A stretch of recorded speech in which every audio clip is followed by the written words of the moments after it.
Thank you for your interest in SpanPath Modular Elevated Pathways, where our mission is to save lives and improve safety by providing desirable and accessible pathways for all users, ensuring all pathways remain in service regardless of condition or construction phasing. Pedestrian safety is a national priority. Federal Highway Administration is committed to addressing the increase of pedestrian fatalities. The U.S. Access Board's final rule for the public right-of-way accessibility guidelines has been published. There's an article in Guidelines for Alternate Pedestrian Access Routes. It states, when an entity closes a pedestrian access route for construction, it must provide a temporary alternate pedestrian access route with basic accessible features. It goes on to say, alternate pedestrian access routes ensure that construction in the public right-of-way does not prevent pedestrians with disabilities from reaching their destinations. Let's take a look at this example problem. There is no alternative detour route for this sidewalk under construction.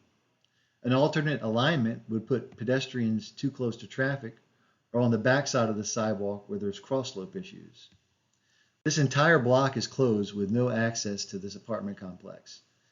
This closure effectively closed the entire sidewalk for blocks in either direction because pedestrians having access from one point to the next have no alternative route. The duration of these sidewalk closures can last upwards of 30 days, with unsightly signing and barricades not addressing the needs.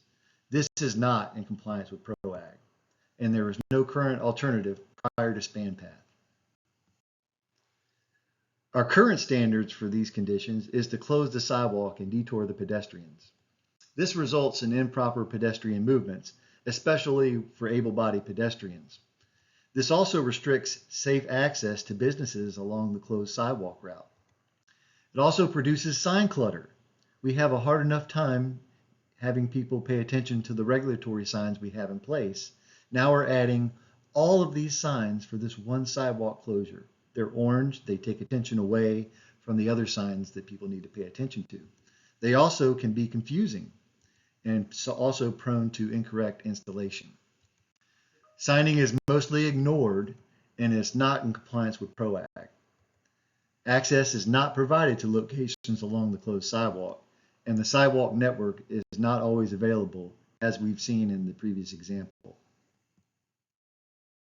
Now let's take a look at a real-world example where the Florida Department of Transportation used SpanPath to maintain accessibility on a sidewalk maintenance project. Two cracked sidewalk panels were being replaced at the location shown in front of the truck. Notice the barricades in the foreground and in the background that restrict pedestrian access through the corridor.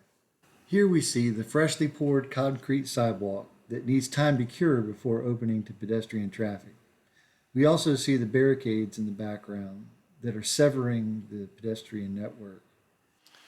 With the use of the SpanPath modular elevated pathway, the department was able to restore the pedestrian network in less than 15 minutes with the use of only 2 crew members.